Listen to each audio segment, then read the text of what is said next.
Just in case you missed them, I have recently done roundups of the National League and National League North seasons, as well as comparing them to my predictions. In this video, we're going to be doing the National League South. First of all, this video is, as well as a lot of the videos on this channel at the moment, sponsored by One Football, who've been great with this channel over the last few months. And yeah, they've really helped this channel out, helping me create loads of different types of content for you guys to enjoy. Anyway, this app, it is not just a case of them helping me. I really do enjoy their app. It's got 4.7 average rating out of 5 on Google Play Store, with over 1.1 million people actually rating it. So it's a very highly rated app and used by a lot of people. So not only for non-league, particularly the National League is very useful on this app, but for loads of different leagues across the world, the Football League, as well as the Premier League, as well as loads of different leagues from all sorts of different countries from right across the world. It keeps you up to date with all of these different leagues. And we're talking about transfers, news, scores, fixtures, league tables, stats. There's all sorts of different information that is included within this app. But yeah, I really would recommend downloading this app if you haven't already, and the link to download it will be in the top line of the description. Without any further ado, let's get straight into this video. So first of all, we're going to have a look at the final league table for the National League South, and winning the league was Torquay United, their first season in the National League South after relegation at the end of the 2017-18 season from the National League. They started off the season not particularly in brilliant form, but Gary Johnson came in after a couple of months and he completely revolutionised their season. They went on an incredible run and ended up winning the league by 10 points ahead of second place Woking, who eventually got promoted, winning in the playoff final against Welling 1-0. So congratulations to those two teams on their promotion. As I mentioned, Welling were in the playoff final. They finished the season just 2 points behind Woking in third place. Chelmsford City were in fourth place on 72 points. Bath City finished in fifth place on 71. Concord in sixth on 70 points. They won their last 4 games of the season to ensure their place inside the playoffs, but it was all in vain as they hadn't got the correct ground grading regulations and they were not allowed into the playoffs. Wealdstone climbed into the playoffs on the final game of the season, finishing on 66 points, and incredibly just 1 point separates 8th place Billericay from 10th placed Dartford. That meant that only 2 points separated Wealdstone and Dartford, so it was a very exciting playoff race at the end of the season, and Wealdstone, due to Billericay, St Albans and Dartford all losing their final games of the season, Wealdstone jumped from 10th place up into 7th and into the playoffs. Additionally, 11th place Slough Town finished just 1 place behind Dartford, so that just added to that excitement in that playoff race. 12th place was Oxford City. These were a little bit further behind that playoff picture now.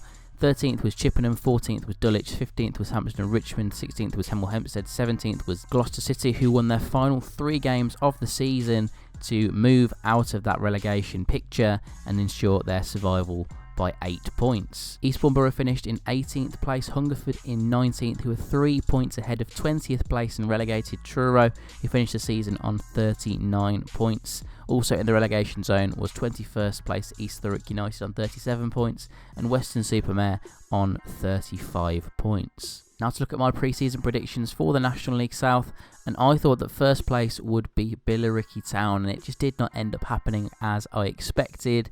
They went into the season with an unbelievable squad assembled. They dropped into mid-table after a promising start to the season, and Harry Wheeler eventually left. And then Dean Brennan was appointed and Harry Wheeler then came back. And they ended up missing out on the playoffs on the final game of the season. Dartford I thought would finish in second, and they ended up finishing down in 10th position. It was not anywhere near as good of a season as I thought that they would end up having. They've been a challenger right up near the top of the table in the National League South for a number of years now, but this season was more of a mid-table finish. The eventual league winners, Torquay United, I thought they'd finish in 4th, but they did a little bit better than that, obviously winning the league. And just behind them I put Woking in 5th position. They actually finished in 2nd place, as I did mention, and went up through the playoffs. 7th place Wealdstone was actually the only team on this list that I got absolutely spot on. So it means that over my 3 pre-season predictions for the National League, National League North and National League South, I only ended up getting a total of 2 predictions correct, which is pretty terrible, to be honest. Another one that I got very wrong was Welling United, who I thought would finish down in 12th position, but ended up getting into 3rd place and into the playoff final. On to my biggest underestimates from the pre-season predictions, The first one is Welling United. As I did mention, I was 9 positions out with that prediction. Second was Concord Rangers. I was 7 places wrong with that prediction. They had a very good season despite not eventually qualifying for the playoffs, despite finishing inside the playoff positions. St Albans City I thought would finish a lot further down despite them challenging for the playoffs in the last few years. This season I thought they might struggle a bit, and they did struggle a little bit. They didn't finish inside the playoffs, but they did finish higher than the 15th place that I thought they'd finish. Slough Town, newly promoted to the National League South. They did brilliantly this season, really, to be fair, to finish in mid-table and actually be within a chance of getting into the playoffs right up until the final day. It was a respectable season for them. Oxford City as well, just finishing 1 place below Slough Town in 12th position. Onto my closest estimates, and as I did mention, the only team that I got correct out of the National League South in my pre-season predictions was Wealdstone. Chelmsford City I thought would finish in 3rd place, and I was just 1 position out with them. I was 1 position out with Bath City and Chippenham as well. Additionally, East Borough I predicted to finish them 2 positions lower than they eventually finished in. They eventually finished in a survival position, whereas I thought they would be in that relegation zone. Onto the biggest overestimates now.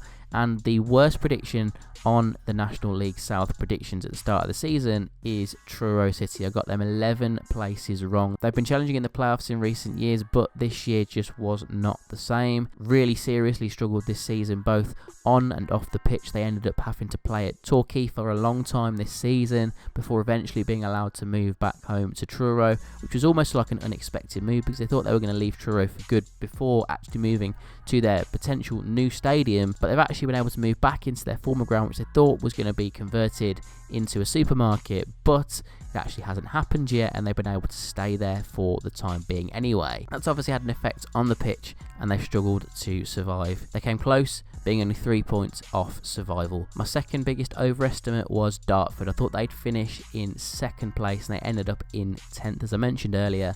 I thought that they would be a challenger up in the playoffs like they have been in recent years, but this season wasn't the case. Billericay Town, I've predicted them to finish in 1st, as I did mention, but with them finishing 7 places behind, it does mean that it wasn't a particularly good prediction from myself. Dulwich Hamlet I thought would actually be a challenger for the playoffs this season, newly promoted from the 7th tier into the National League South. I thought that they would carry on that momentum with a great fan base, having high spirits, having just moved back into their ground champion hill. Unfortunately, they were just in a mid-table finish, but regardless, they have survived relegation, and in the first season in the 6th tier, that is not a bad thing at all. Hampton Richmond Borough lost Alan Dowson at the start of the season. I thought they would finish higher up in the table and at least be in a mid-table position, but they finished close to the bottom. They did the top down in 15th place. Dowson obviously going to Woking and taking a lot of players with him, and Hampton Richmond Borough have struggled to replicate the playoff form that they've had in the last few years. Hemel Hempstead Town I also thought would finish a lot higher than they did, but they have slipped away to finish in a 16th place finish this season. So you have it, that is it for the National League South prediction reaction video and the roundup of the National League South season. If you enjoyed this video, remember to click that like button and subscribe as well to stay up to date with all sorts of news, different unique situations, top 10 lists, all sorts of different things right through the summer and into next season. Bringing out loads of new content over the summer, so yeah, click subscribe if you want to stay up to date with all of that. And I hope you enjoyed this video, and thanks for watching.